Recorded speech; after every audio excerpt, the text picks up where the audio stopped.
Hello friends, welcome back to my YouTube channel Madhumita Kannada vlogs. ನಾನು ನಿಮ್ಮ ನಮಿತಾ. ಇವತ್ತಿನ ಒಂದು ವಿಡಿಯೋದಲ್ಲಿ ಬಿಂದಾಸ್ ಅಡುಗೆ ಶೈಲಿಯೊಂದಿಗೆ ಮತ್ತೆ ಬಂದಿದ್ದೇನೆ. ಇಂದಿನ ವಿಡಿಯೋದಲ್ಲಿ ರೆಸ್ಟೋರೆಂಟ್ ಸ್ಟೈಲ್ ಅಂದರೆ ಪನ್ನೀರ್ ಬುಜ್ಜಿ ರೆಸಿಪಿನ ಶೇರ್ ಮಾಡ್ತಾ ಇದ್ದೀನಿ. ಯಾರು ಸ್ಕಿಪ್ ಮಾಡ್ದೇನೆ ವಿಡಿಯೋನ ಕೊನೆ ತನಕ ನೋಡಿ. ಇನ್ನೂ ಯಾರೆಲ್ಲ ಚಾನಲ್ಗೆ ಸಬ್ಸ್ಕ್ರೈಬ್ ಮಾಡ್ಕೊಳ್ದೆ ನೋಡ್ತಾ ಇದ್ದೀರಾ, ದಯವಿಟ್ಟು ಸಬ್ಸ್ಕ್ರೈಬ್ ಮಾಡಿಕೊಂಡು ಸಪೋರ್ಟ್ ಮಾಡಿ. ಈ ಪನ್ನೀರ್ ಬುಜ್ಜಿನ ಚಪಾತಿ, ಪರೋಟ ಮತ್ತು ರೈಸ್ ಜೊತೆನೂ ಕೂಡ ಸೂಪರ್ ಟೇಸ್ಟ್ ಕಾಂಬಿನೇಷನ್ ಅಂತಲೇ ಹೇಳ್ಬೋದು. ಸೊ ಇದಕ್ಕೆ ಬೇಕಾಗಿರೋ ಇಂಗ್ರೀಡಿಯೆಂಟ್ಸ್ ನೋಡೋಣ. ಒಂದು 2 ಸಣ್ಣ ಕಚ್ಚಿಟ್ಕೊಂಡಿರೋ ಟೊಮೊಟೊ ಮತ್ತು ಒಂದು ಸ್ವಲ್ಪ ಕೊತ್ತಂಬರಿ ಸೊಪ್ಪು, ಚಿಕ್ಕದಾಗಿ ಹಚ್ಚಿಟ್ಕೊಂಡಿರೋ ಬೆಳ್ಳುಳ್ಳಿ ಈ ಸೈಜಲ್ಲಿದ್ದರೆ ಸಾಕಾಗುತ್ತೆ. ಜೊತೆಗೆ 100 ರುಪೀಸ್ದು ಪ್ಯಾಕ್ ಬರುತ್ತಲ್ಲ ಪನ್ನೀರು, ಸೊ ಅದು 2 ಪ್ಯಾಕ್ ತೊಗೊಂಡಿದ್ದೀನಿ. ಅದರಲ್ಲಿ 1 ಪ್ಯಾಕಲ್ಲಿ ಅರ್ಧ ತೊಗೊಂಡೆ, ಸೊ 1.5 ಅಷ್ಟು ತೊಗೊಂಡ್ರೆ ಸಾಕಾಗುತ್ತೆ. ಈ ಥರ ಸಣ್ಣ ಕಚ್ಚಿಟ್ಕೊಬೇಕು. ಒಂದು ಅರ್ಧ ಕ್ಯಾಪ್ಸಿಕಮು ಚಿಕ್ಕದಾಗಿ ಹಚ್ಚಿಟ್ಕೊಂಡಿರಬೇಕು. ಸೊ ಈರುಳ್ಳಿನೂ ಅಷ್ಟೇ 2 ಈರುಳ್ಳಿ ತೊಗೊಂಡ್ರೆ ಸಾಕಾಗುತ್ತೆ. ಒಂದು 3ರಿಂದ 4 ಹಸಿಮೆಣ್ಸಿನ್ಕಾಯಿ ಮತ್ತು ಕಸ್ತೂರಿ ಮೇಥಿ ಸ್ವಲ್ಪ. ಇನ್ನು ಮಸಾಲೆ ಅಂತ ಬಂದರೆ ಗರಂ ಮಸಾಲ, ಚಿಕನ್ ಮಸಾಲ ಮತ್ತು ಚಿಲ್ಲಿ ಪೌಡರ್ ಬೇಕಾಗುತ್ತೆ. ಜಿಂಜರ್ ಗಾರ್ಲಿಕ್ ಪೇಸ್ಟು, ಸೇಜ್ವಾನ್ ಸಾಸ್ ಬೇಕು, ಮತ್ತು ಸೋಯಾ ಸಾಸು, ವಿನೆಗರು, ಇಷ್ಟು ಐಟಮ್ ಸಾಕಾಗುತ್ತೆ.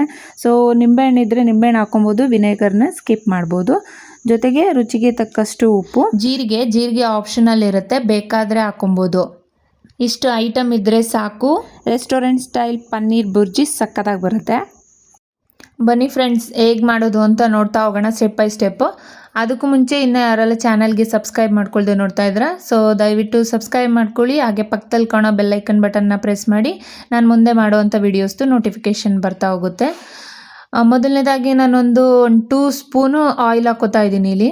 ಬೇಕಾದರೆ ನೀವು ಇದಕ್ಕೆ 2 ಸ್ಪೂನು ತುಪ್ಪ ಕೂಡ ಆ್ಯಡ್ ಮಾಡ್ಕೊಬೋದು. ನಾನಿಲ್ಲಿ ತುಪ್ಪ ಹಾಕೋತಾ ಇಲ್ಲ, ಬರೀ ಆಯಿಲ್ ಮಾತ್ರ ತೊಗೊಂಡಿದ್ದೀನಿ. ಸ್ವಲ್ಪ ಜೀರಿಗೆನೂ ಅಷ್ಟೇ ಆಪ್ಷನಲ್ ಇರುತ್ತೆ, ಬೇಕಾದರೆ ಹಾಕೊಬೋದು. ಇದಕ್ಕೆ 1 ಬೈ 1 ನಾವೇನು ಕಟ್ ಮಾಡ್ಕೊಂಡಿದ್ವಿ ಎಲ್ಲನೂ ಹಾಕ್ತಾ ಹೋಗೋಣ.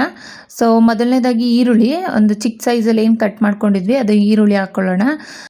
ಎಲ್ಲ ಐಟಮ್ಸ್ನೂ ಕೂಡ ಆದಷ್ಟು ಲೋ ಫ್ಲೇಮಲ್ಲೇ ಬೇಯಿಸ್ಕೋಬೇಕಾಗುತ್ತೆ. ಈರುಳ್ಳಿ ಒಂದು 2 ಮಿನಿಟ್ಸ್ ಫ್ರೈ ಮಾಡೋಣ, ಅದ್ರದ್ದು ಸ್ವಲ್ಪ ಸ್ಮೆಲ್ ಹೋಗಲಿ ಅಂತ. ಇದಕ್ಕೆ ನೆಕ್ಸ್ಟು ಚಿಕ್ಕದಾಗಿ ಚಾಪ್ ಮಾಡಿಟ್ಕೊಂಡಿರೋಂಥ ಬೆಳ್ಳುಳ್ಳಿನ ಆ್ಯಡ್ ಮಾಡೋಣ. ಈ ಪನ್ನೀರ್ ಬುರ್ಜಿ ಒಂದು ಪರೋಟಗಂತೂ ಒಂದೊಳ್ಳೆ ಕಾಂಬಿನೇಷನ್ ಅಂತಲೇ ಹೇಳ್ಬೋದು. ಇದಕ್ಕೆ ಟೊಮೊಟೊನ ಆ್ಯಡ್ ಮಾಡ್ಕೋತಾ ಇದ್ದೀನಿ ಇವಾಗ ನಾನು. ಬೇಕಾದರೆ ಇದಕ್ಕೆ ವೆಜಿಟೇಬಲ್ಸ್ ಇನ್ನೂ ಕೂಡ ಆ್ಯಡ್ ಮಾಡ್ಕೊಬೋದು, ಅಂದರೆ ಹೂಕೋಸು ಈ ಥರ ಆ್ಯಡ್ ಮಾಡ್ಕೊಬೋದು. ನಾನಿಲ್ಲಿ ಹಾಕ್ಕೊತಾ ಇಲ್ಲ.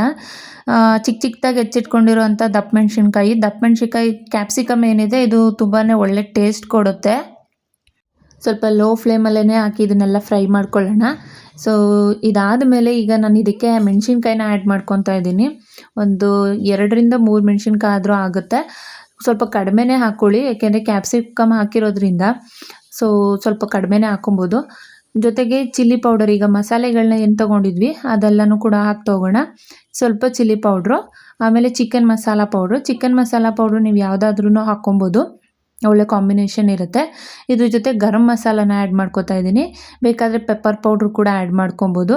ಎಲ್ಲನೂ ಕೂಡ ಸ್ವಲ್ಪ 1 ಸ್ಪೂನ್ ಆಗೋಷ್ಟು ಆ್ಯಡ್ ಮಾಡ್ಕೊಳ್ಳಿ. ಸ್ವಲ್ಪ ಡೀಪ್ ಫ್ರೈ ಮಾಡಬೇಕಾಗತ್ತೆ. ಜೊತೆಗೆ ಜಿಂಜರ್ ಗಾರ್ಲಿಕ್ ಪೇಸ್ಟು 1-1.5 ಸ್ಪೂನ್ ಆದರೂ ಆಗುತ್ತೆ.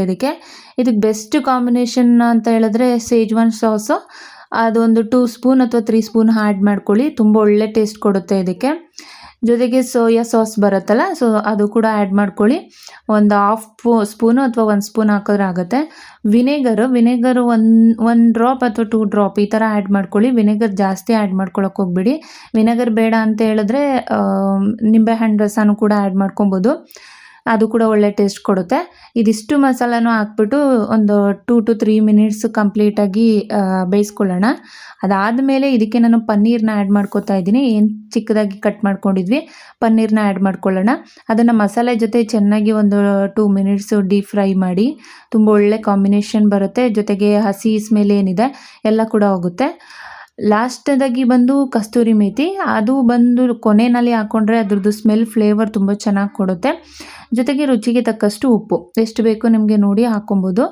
ಲಾಸ್ಟಲ್ಲಿ ನೀವು ಕೊತ್ತಂಬರಿ ಸೊಪ್ಪಿಂದ ಅಲಂಕಾರ ಮಾಡಿ. ಅದಾದ ಮೇಲೆ ನೀವು ಅದನ್ನು ಒಂದು 2 to 3 ಮಿನಿಟ್ಸು ಕಂಪ್ಲೀಟ್ ದಮ್ಮಲ್ಲಿ ಬಿಡಬೇಕಾಗತ್ತೆ. ಒಂದು 2 ಮಿನಿಟ್ಸ್ 3 ಮಿನಿಟ್ಸ್ ಆದರೆ ಆಗುತ್ತೆ, ಯಾಕೆಂದರೆ ಪನ್ನೀರ್ ಸ್ಮೆಲ್ಲಲ್ಲಿ ಈಗ ಆಲ್ರೆಡಿ ಫ್ರೈ ಮಾಡಿರೋದ್ರಿಂದ ಕಂಪ್ಲೀಟಾಗಿ ಆಗಿರುತ್ತೆ. ನೋಡ್ಬೋದು ಇಲ್ಲಿ ಪನ್ನೀರ್ ಬುರ್ಜಿ ತುಂಬ ಒಂದೊಳ್ಳೆ ಕಾಂಬಿನೇಷನ್ ಅಂತಲೇ ಹೇಳ್ಬೋದು. ಇದನ್ನು ಚಪಾತಿ, ಪರೋಟ ಅಥವಾ ರೈಸು ಇದ್ರ ಜೊತೆ ಸರ್ವ್ ಮಾಡ್ಬೋದು. ತುಂಬ ಒಳ್ಳೆ ಕಾಂಬಿನೇಷನ್ ಬರುತ್ತೆ. ಒನ್ ಟೈಮ್ ಟ್ರೈ ಮಾಡಿದ್ರೆ ಸಾಕು, ರೆಸ್ಟೋರೆಂಟ್ ಸ್ಟೈಲ್ ಅಂತೂ ಖಂಡಿತ ಬರುತ್ತೆ ಇದರಲ್ಲಿ. ನಾವಿಲ್ಲಿ ಪರೋಟ ರೋಲ್ ಸ್ಟೈಲ್ ಮಾಡಿಲ್ಲ, ಬಟ್ ಅದು ಕೂಡ ಒಂದು ಸೂಪರ್ ಟೇಸ್ಟ್ ವೇರಿಯೇಷನ್ ಅಂತಲೇ ಹೇಳ್ಬೋದು. ಸೊ ನಿಮ್ಮ ಮನೇಲೂ ಕೂಡ ಟ್ರೈ ಮಾಡಿ, ಹೇಗಿತ್ತು ಅಂತ ಕಮೆಂಟ್ ಮಾಡಿ. ವಿಡಿಯೋ ಇಷ್ಟ ಆಗಿದ್ದರೆ ಲೈಕ್ ಮಾಡಿ, ನಿಮ್ಮ ಫ್ರೆಂಡ್ಸ್ ಆ್ಯಂಡ್ ಫ್ಯಾಮಿಲಿ ಜೊತೆ ಶೇರ್ ಮಾಡ್ಕೊಳ್ಳಿ.